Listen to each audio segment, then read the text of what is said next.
Everyone, welcome back. आज हम बात करेंगे अपने सीपीसी के लिए।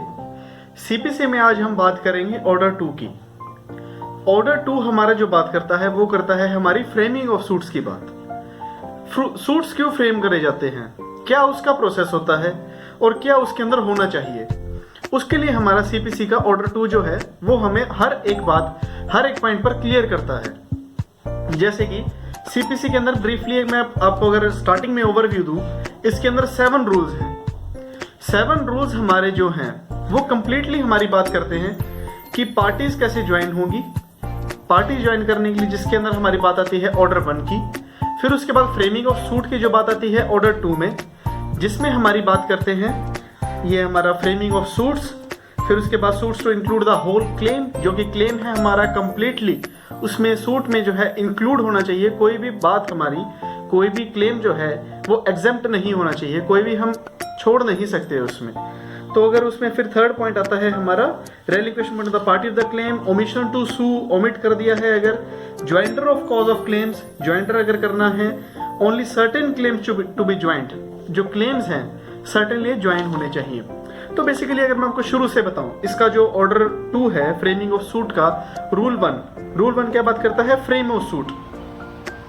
फ्रेम ऑफ सूट का क्या होता है, फ्रेम ऑफ सूट बेरेट बोलता है every suit shall as far as practicable be framed so as to afford ground of final decision upon the subject in dispute and to prevent future litigation concerning them. क्या मतलब इस बात से, इस point का बेसिकली मतलब है कि जो भी हमारा सूट होगा उसके अंदर सारा का सारा क्लेम डालेंगे हम। फॉर एन एग्जाम्पल, आपका कोई लॉस हुआ, मान लीजिए कार एक्सीडेंट हुआ, कार एक्सीडेंट के अंदर आपको भी चोट लग गई और कार का भी डैमेज हुआ है, तो उसके अंदर जो है आप दोनों क्लेम डालेंगे, अपने लॉस का और कार के लॉस का। ऐसा नहीं है कि आप सिर्फ पहले कार के लॉस का डालेंगे फिर उसके बाद पर्सनल लॉस का डालेंगे, ऐसा नहीं कर सकते आप। उसके लिए हमारा ऑर्डर 2 रूल 1 है, वो हमें क्लियर करता है कि आपको जो है जो भी क्लेम है वो कंप्लीटली एक सिंगल एक्शन का, सिंगल ट्रांजैक्शन का, वो एक ही केस में डालना पड़ेगा। ये हमारा जो रूल 1 है वो क्लियर करता है। दूसरी बात, रूल 2 जो है suits to include the whole claim. इस पॉइंट से क्या मतलब है, ये पॉइंट क्लियर करता है कि जो सूट होगा वो हमारा कंप्लीटली सारा का सारा क्लेम वो है इंक्लूड करेगा। तो मैं आपको अगर एक बात समझ के चलिएगा कि जो हमारे ये रूल्स हैं, आपको लगेगा कि सारे ये सेम ही बात बोल रहे हैं, लेकिन उसमें कई वर्डिंग्स हैं। जब आप बेरेट को रीड करेंगे आपको समझ आएगा कि कुछ पॉइंट्स ऐसे हैं कि ये वर्डिंग जो है, ये वर्डिंग पिछले वाले रूल में नहीं लिखी थी, ये आने वाले जो रूल्स हैं उनमें ये मेंशन्ड है। तो मैं आपको बता रहा हूं ये कि every suit shall include the whole of the claim, but इसमें एक बात है कि the plaintiff may relinquish some of the claim to bring the dispute in the jurisdiction. क्या मतलब इस बात से, जो हमारा ये रूल है वो ये बोलता है कि जो भी आपका क्लेम होगा, मान लीजिए आपका क्लेम है 50 लाख रुपए का, और जो जिस कोर्ट में आप जा रहे हैं, जिस जुरिस्डिक्शन में जा रहे हैं, उस कोर्ट की जुरिस्डिक्शन नहीं है। मान लीजिए एग्जाम्पल के तौर पर मैं आपको ये बता रहा हूं, उस कोर्ट की जुरिस्डिक्शन है 30 लाख रुपए तक की सिर्फ। तो आप क्या करते हैं, उस अपनी ही कोर्ट में जुरिस्डिक्शन लाने के लिए उस 20 लाख रुपए को एग्जेम्प्ट कर देते हैं कि वो आप 20 लाख रुपए छोड़ देते हैं, ताकि जो आपका 30 लाख का क्लेम है सिर्फ वो पास हो जाए, वो आपकी जुरिस्डिक्शन के अंदर चले। वो आप कर सकते हैं, जिसके लिए कि हमारा रूल 2 क्लियर करता है। लेकिन हाँ, एक बात और नोट करने की है कि अगर जो आप वो 20 लाख रुपए छोड़ देते हैं तो वो फिर आप बाद में उसको क्लेम नहीं कर सकते। ये भी हमारी बात आगे क्लियर होती है। तो अगर उसमें बात आती है, जो पॉइंट 2 है रूल 2 का, वो यही बात करता है कि अगर आप रेलिंक्विश करते हैं तो he shall not be afterwards sue in respect of the portion so omitted or relinquished। या तो आप छोड़ दीजिए या आपने छोड़ दिया, तो वो किसी भी फॉर्म में आप उसको आगे लेके नहीं जा सकते। तो ये हमारा रूल 2 का सेकंड पॉइंट हमारा जो है क्लियर कर देता है। फिर उसके बाद third point, omission to sue on one or several relief. तो ये बात जो हमारे बोलता है, person entitled to more than one relief in respect of the same cause of action may sue for all or other the relief, but if he omit except the relief of the court to sue all the relief, he shall not afterwards sue for the relief so omitted। क्या मतलब इस बात से, ये same बात बोलता है। Third point जो है इस पॉइंट का जो रीजन है लिखने का वो ये है कि आप कोर्ट के परमिशन से with the relief of the court जो वो पॉइंट है, जो आपका क्लेम है, वो आप छोड़ देते हैं। क्यों छोड़ते हैं? ताकि उस कोर्ट के जुरिस्डिक्शन में आ जाए। आप उस कोर्ट को बताते हैं कि आपके कोर्ट में हमने लिमिटेशन लाने के लिए, जुरिस्डिक्शन लाने के लिए हमारा जो क्लेम है ये हमने इतना छोड़ दिया है इस पोर्शन में। तो वहां पर फिर उसके बाद ये पॉइंट क्लियर करता है कि जो आप वो क्लेम है वो आप बाद में भी दोबारा क्लेम नहीं कर सकते।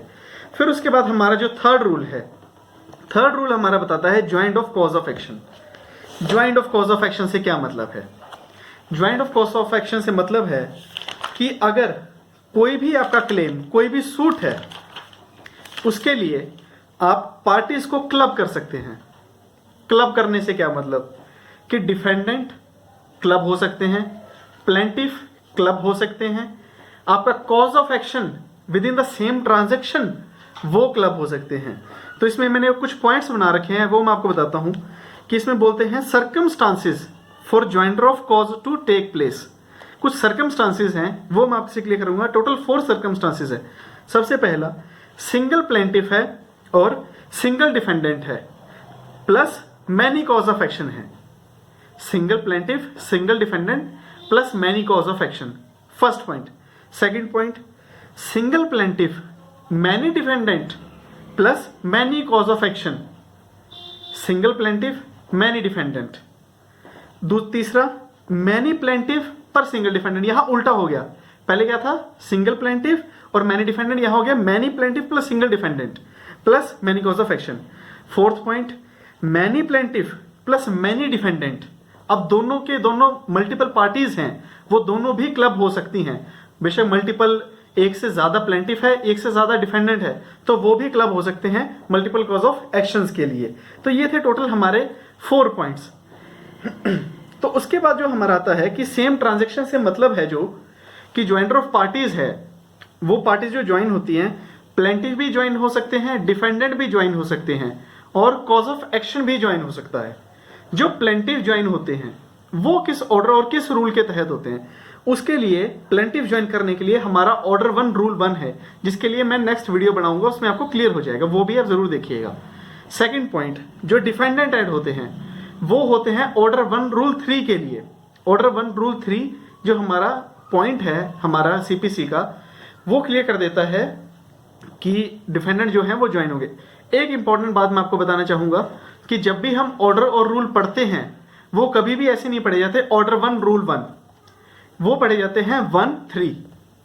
1-3 से क्या मतलब, ये अंडरस्टूड है लीगल लैंग्वेज में कि जब भी आप ऑर्डर 1 रूल 3 बोल रहे हैं तो लीगल लैंग्वेज में अगर आप उसको बोलते हैं 1-3 तो डेट मीन्स आप सीपीसी की बात कर रहे हैं, ऑर्डर 1 रूल 3 की।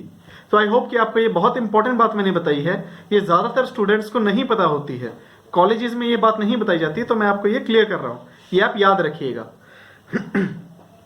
और जो कॉजेज जो हमारे ज्वाइंट होते हैं उसके लिए हमारा जो है ऑर्डर 2 बात करता है, जिसका रूल 3 है कि आपके जो मल्टीपल कॉजेज ऑफ एक्शन है वो ज्वाइन कर सकते हैं, जिसके लिए मैंने आपको 4 पॉइंट्स पहले बता चुका हूं, वो आप नोट कर लीजिएगा। फिर इसके बाद ये बात बोलता है कि जो प्लेंटिफ्स हैं, जो कॉज ऑफ एक्शंस हैं, डिफेंडेंट्स हैं, वो ज्वाइन हो सकते हैं। तो ये हमारा क्लियर करता है थर्ड पॉइंट। फिर उसके बाद हमारा फोर्थ पॉइंट वो हमारा क्लियर करता है only certain claims to be joint for the recovery of immovable property. ये जो हमारा रूल 4 है ऑर्डर 2 का, 2-4, मैं आपको बोलता रहूंगा बीच बीच में 2-4, ताकि आपको याद हो जाए कि बोलना कैसे है। 2-4 जो है वो क्लियर करता है कि जो इमूवेबल प्रॉपर्टी से रिलेटेड क्लेम्स होंगे वो जो सर्टेन है, only certain claims will be jointed. इसका रीजन क्या है बेसिकली ज्वाइन करने का?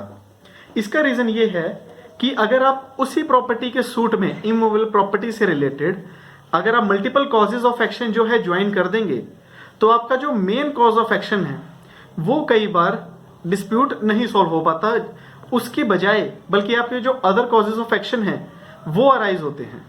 तो उसके लिए जो है, लेकिन उसकी एक एक्सेप्शन है, वो बोलते हैं कि एक्सेप्ट, कुछ पॉइंट्स एक्सेप्टेड हैं इसमें, जो कि 3 पॉइंट हमारे बेयर एक्ट क्लियर करता है। सबसे पहला आता है कि क्लेम ऑफ मीन प्रॉफिट। ये मीन प्रॉफिट है, इसको कई लोग मैसने प्रॉफिट बोल देते हैं क्योंकि स्पेलिंग ऐसी है MESNE, इसको हम मीन प्रॉफिट बोलते हैं। मीन प्रॉफिट क्या होते हैं? मीन प्रॉफिट वो चीज होती हैं जो आप कभी भी कोई सूट करते हैं, मान लीजिए कि आपका कोई प्रॉपर्टी का डिस्प्यूट है, आपने कोई प्रॉपर्टी रेंट पे ली और उस कॉन्ट्रैक्ट में जो आपका रेंट एग्रीमेंट था उसके अंदर क्लियरली मेंशन था कि आप इसको सब लैंडिंग नहीं कर सकते, लेकिन आप उसको सब लैंड करके उससे ना एक्स्ट्रा रेवेन्यू जनरेट करते हैं। जो वो एक्स्ट्रा रेवेन्यू जनरेट करते हैं उसको हम मीन प्रॉफिट बोलते हैं, ना कि मैसने प्रॉफिट। और उसका एरियर जो है वो आप उसमें अटैच कर सकते हैं, उसके लिए ये एग्जम्प्टेड हैं पॉइंट्स। और जो डैमेजेस हैं, ब्रीच ऑफ एनी कॉन्ट्रैक्ट है, ये पॉइंट भी हमारे जो है आप अटैच कर सकते हैं। ये उस हेडिंग से जो हमारा रूल 4 है उससे हमारा ये एग्जम्प्टेड है। फिर उसके अंदर थर्ड पॉइंट आता है कि जो रिलीफ सॉर्ट है, जो आपको रिलीफ चाहिए, जो मेन कॉज ऑफ एक्शन है, वो तो बेसिकली देखिए आपको पता ही है कि जो आपका मेन कॉजेज ऑफ एक्शन है कि प्रॉपर्टी के आपके अगर प्रॉपर्टी पे किसी ने पोजेशन ले रखा है अनलॉफुली तो उसके लिए आपको ले सकते हैं। तो ये हमारा रूल 4 है, ये हमारा क्लियर कर देता है। फिर उसके बाद आती है हमारी पॉइंट रूल 5 की। रूल 5 क्या बोलता है? Claim by or against execution administrator or hair. इस पॉइंट से क्या मतलब है कि कोई भी आपका क्लेम है वो अगर एग्जीक्यूशन के थ्रू है, no claim by or against the executor administrator or heir as such shall be joint. कि कोई भी ऐसा क्लेम है जो भी आपका एग्जीक्यूटर से रिलेटेड है, एडमिनिस्ट्रेटर से रिलेटेड है, ठीक है, तो वो आप ज्वाइन नहीं कर सकते। अपनी खुद पर्सनली अगर आपका डिस्प्यूट है तो भी आप उसको ज्वाइन नहीं कर सकते। तो वो हमारा जो है ये रूल 5 जो है ये क्लियर करता है कि जो भी आपका एग्जीक्यूटर के अगेंस्ट और एडमिनिस्ट्रेटर के अगेंस्ट ये आप इसको क्लबिंग नहीं कर सकते हैं। फिर उसके अंदर हमारा 6th रूल जो आता है बहुत ही इंपॉर्टेंट है, power of court to order separate trial. ये हमारा ऑर्डर 1 में ही बात आएगा जो कि मैं आपको नेक्स्ट वीडियो में क्लियर करूंगा। एक बात याद रखिएगा, जो भी मेरी वीडियोस हैं जो मैंने प्लेलिस्ट में सारी चीजें डाली हुई हैं, आप प्लेलिस्ट जरूर रेफर कीजिएगा। प्लेलिस्ट में जितनी भी मेरी वीडियो हैं सारी स्टेप बाय स्टेप है। मैं आपको जितने भी लेक्चर दूंगा सभी स्टेप बाय स्टेप होंगे। कोई भी ऐसा वीडियो नहीं होगा हमारा जो कि टॉपिक से आगे पीछे होगा। सारे के सारे टॉपिक हमारे सीरीज में चलेंगे, A to Z टॉपिक सभी मैं आपको क्लियर करूंगा, जिसके लिए मैं कोई भी चार्ज नहीं करता हूं। ये मैं क्लियर कर दूं, किसी भी फॉर्म से मैं आपके लिए आपसे मॉनेटरी हेल्प नहीं लेता हूं। ये फ्री ऑफ कॉस्ट है हमारा चैनल, तो आप इसको पढ़िएगा। बस पढ़ने के मोटिव से मैं आपको पढ़ा रहा हूँ, मेरा और कोई भी फर्दर मोटिव नहीं है। बस नॉलेज स्प्रेड करना है। मैं आपको हर वीडियो में बोलता हूँ कि नॉलेज जरूर होनी चाहिए, क्योंकि हमारा लॉ बोलता है exception of law is not an excuse. Law जानना सबका अधिकार है। इसी मोटिव से मैं लगा हुआ हूँ, इसी मोटिव से मैं आपको सारा जो है एक्ट पढ़ा रहा हूँ कंप्लीट। कंटिन्यू। उसके बाद हमारा जो पॉइंट आता है कि सेपरेट ट्रायल जो है वो कोर्ट ऑर्डर कर सकता है। क्यों कर सकता है? रीजन क्या है? अगर कोई प्लेंटिफ या डिफेंडेंट, मान लीजिए कोई डिफेंडेंट का ही मान के चलते हैं हम एक एग्जांपल से, कि मल्टीपल डिफेंडेंट्स आपने ज्वाइन कर रखे हैं और उसमें से कोई एक डिफेंडेंट या कुछ डिफेंडेंट्स आपको परेशान कर रहे हैं, हरासमेंट हो रही है, जो कि डिस्प्यूट को डिले कर रहे हैं, तो उसमें कोर्ट के पास पावर है under rule 6 of the order 2 and order 1 also, कि वो जो है सेपरेट ट्रायल के लिए ऑर्डर कर सकते हैं, जिससे कि जो वो डिस्प्यूट है वो जल्दी से जल्दी सॉल्व हो जाए। तो ये था हमारा रूल 6। फिर आता है हमारा रूल 7। रूल 7 क्या बात करता है? Objection as to misjoinder. Misjoinder से क्या बात है? मान लीजिए कि आपने कोई भी डिस्प्यूट है, कोई भी एक्शन है, कोई भी क्लेम है, वो आपने ज्वाइन नहीं करा, मिस ज्वाइंटर हो गया। तो जो भी किसी भी फॉर्म में मिस ज्वाइंटर है, मिस ज्वाइंटर हमारा ऑर्डर 1 में भी आएगा, प्लेंटिफ और डिफेंडेंट का, वो भी मैं आपको क्लियर करूंगा। इसमें जो मिस ज्वाइंटर है उसका मतलब ये है कि जो ऑब्जेक्शन है मिस ज्वाइंटर से लेकर वो आपको अर्लीस्ट फॉर्म में लेके आना पड़ेगा। आप उसको डिले नहीं कर सकते किसी भी फॉर्म में। अर्लियर फॉर्म से मतलब क्या है? अर्लियर कैसे? जब पार्टीज को नोटिस जाते हैं, जब आपका डिस्प्यूट सॉल्व होने वाला है, या फिर कोर्ट को जब ठीक लगे, क्योंकि इसके अंदर कोई मेंशन नहीं है कि आपका जो अर्लीस्ट फॉर्म है वो कैसे होगा। तो उसके लिए कोर्ट जो है अपनी डिस्क्रिशनरी पावर है वो यूज करती है। कोर्ट अगर सेटिस्फाइड है आपकी बात से कि हाँ यहां पर ऑब्जेक्शन लेना चाहिए हमें, तो वहां पर कोर्ट ऑब्जेक्शन ले सकती है और आपके उस डिस्प्यूट को वहां पर सॉल्व किया जा सकता है। तो गाइज ये था आज का हमारा ऑर्डर 2 कंप्लीट, जो कि मैंने आपको बहुत ही अच्छे से समझाने की ट्राई की है। ऑर्डर 1 से ऑर्डर 2 का रूल 1 से लेकर रूल 7, जो कि कैसे बोलते हैं लॉ में 1 to 7, सारा क्लियर कर दिया मैंने आपको। पॉइंट वाइज एक एक डिटेल के साथ। अगर आपको लास्ट में अगर एक मैं पॉइंट बताऊं, एक बहुत ही इंपॉर्टेंट पॉइंट जो कि ये रहेगा कि ऑर्डर 2 जो है उसका रूल 2 के suit to include whole claim ये क्यों ऐड हुआ, कि एक ही क्लेम में क्यों डालना चाहिए। इसके लिए एक बहुत ही इंपॉर्टेंट जजमेंट है, लैंडमार्क जजमेंट है, बॉम्बे हाई कोर्ट की फुल बेंच की जजमेंट है, वो है शंकर लाल वर्सेस गंगाबाई। ये 1972 की फुल बेंच है बॉम्बे की। इस बेंच में, इस केस लॉ में ये मेंशन किया गया, डिसाइड किया गया था 1972 में कि जो भी हमारा क्लेम होगा वो कंप्लीटली एक सूट में होना चाहिए, वो फर्दर पार्ट्स में नहीं होगा। क्यों नहीं होगा, उसका रीजन क्या है, उसके लिए प्रिंसिपल है दो, वो एक ये है, every matter should be finalised in decision और लिटिगेशन इंक्रीज ना हो, to decrease the litigation.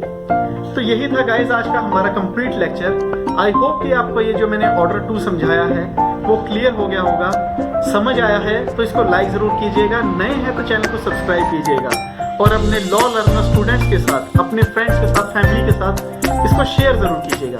Thank you so much, bye bye, take care.